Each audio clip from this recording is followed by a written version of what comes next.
The article is entitled, "If You Think the Capitals Are Good, Of Course You're Still Right." John Press from Japers Rink joining us. Hi, John. Hey, how are you, John?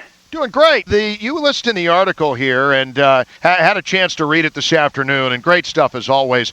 The article listing some concerns maybe creeping in as the playoffs get closer. What might some of those be as far as trends and things that we've seen with this team? Heaven knows they're still winning a ton, but maybe a few things that might be creeping in their game. We hear Barry Trotz kind of alluding to some things like that. According to the article, what you wrote here, what might some of those be? Sure. It's, first of all, like you said, they keep winning. And they also sit here on the first Friday in March with a chance to start next week with 100 points or more. So we can't be too critical about what they've done so far, but we also, have some concerns, and you have to maybe take those with a grain of salt, considering when's the last time they played a game that was actually meaningful in terms of the standings.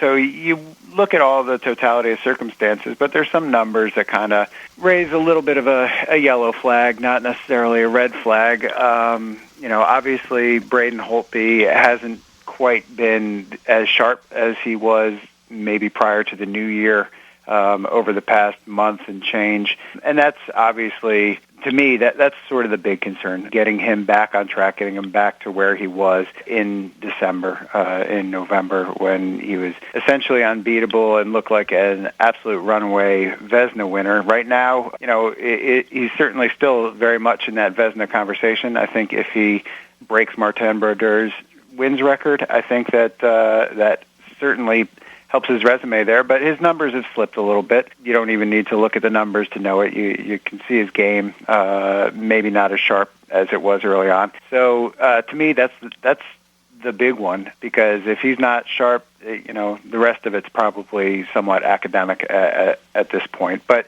you have faith that he can get back on track and back to where he was.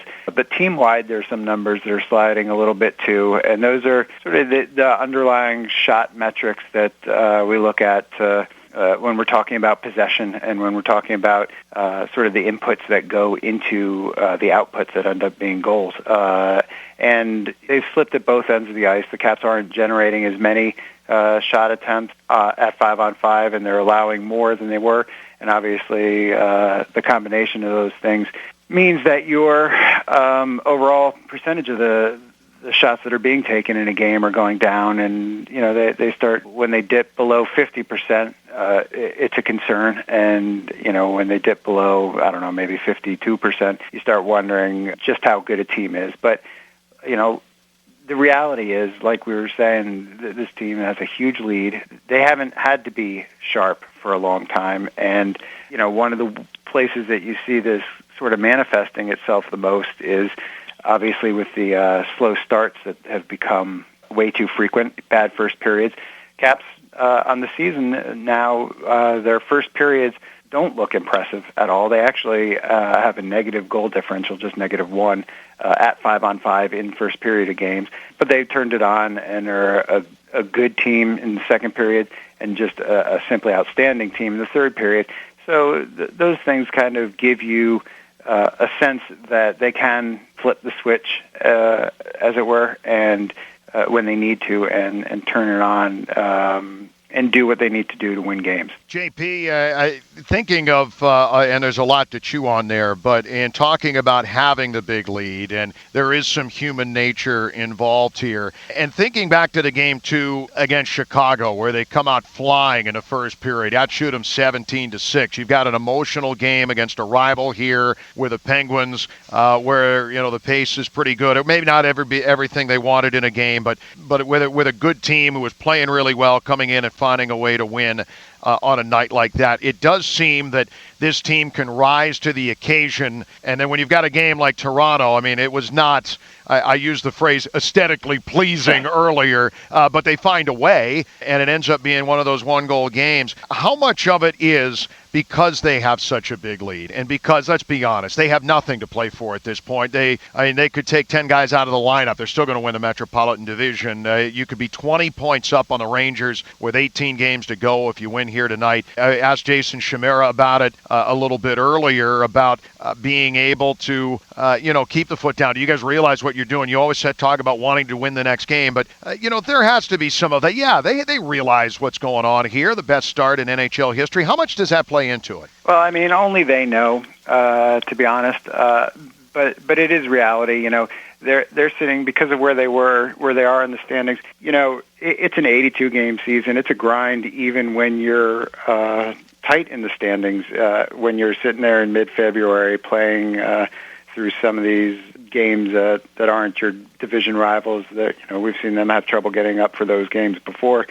This time around, they're the team to beat. They're getting everybody else's best game, whether they've got theirs or not. And so I think that's probably another contributor to those first period numbers, because everybody wants to take a shot at the Caps, and they're given what they can muster up against them. And for the Caps, it might just be Montreal on a Wednesday night in late February, or the Leafs or whoever it is, and it might not be pretty, but that's certainly understandable, certainly allowable. And what you'd like to see, I think, is for some of the bigger games for them just to demonstrate that they can do it, right? That they can flip the switch, that they can bring that level of play. And I think you saw it for the most part in the first period, certainly against Chicago, in the third period against Pittsburgh, in that Kings game a couple weeks back when they rallied against Dallas. They can certainly play with anybody. There's no question about that, and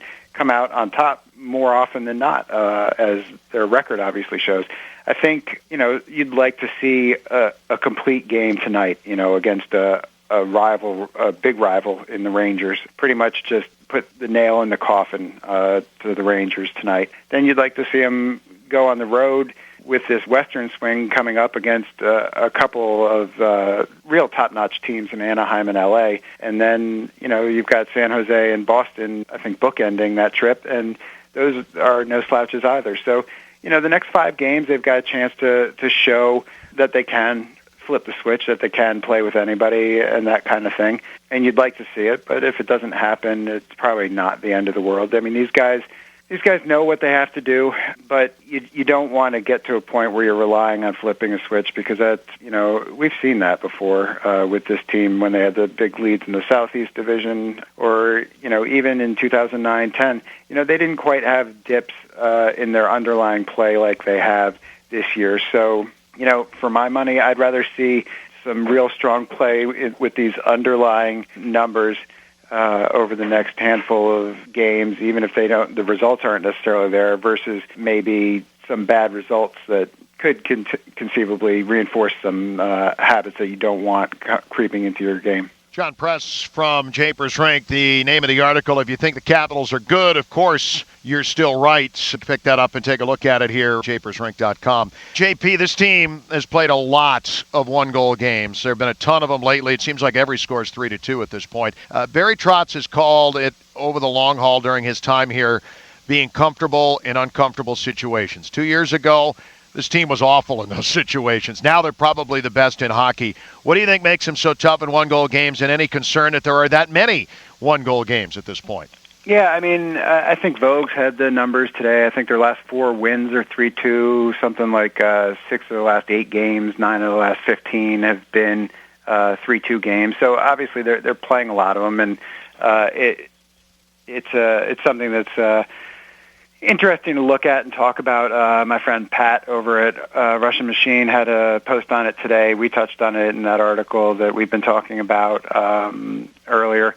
And, the basic premise here is that typically a really good win percentage in one-goal games is not predictive of a future ability to win those one-goal games. Essentially, it's they're coin flips, one-goal games tend to be. And so, if you flip a coin 10 times and it comes up heads 7 of those times, there's no reason to think that in your next 10 you're going to get 7 heads. So, that's sort of the conventional wisdom in the stats circles and whatnot with regards to 3-2 games, or one-goal games, rather, even though coaches love to tell you how the games get tighter in the playoffs, and every game's a one-goal game, so it's good to be comfortable in these games.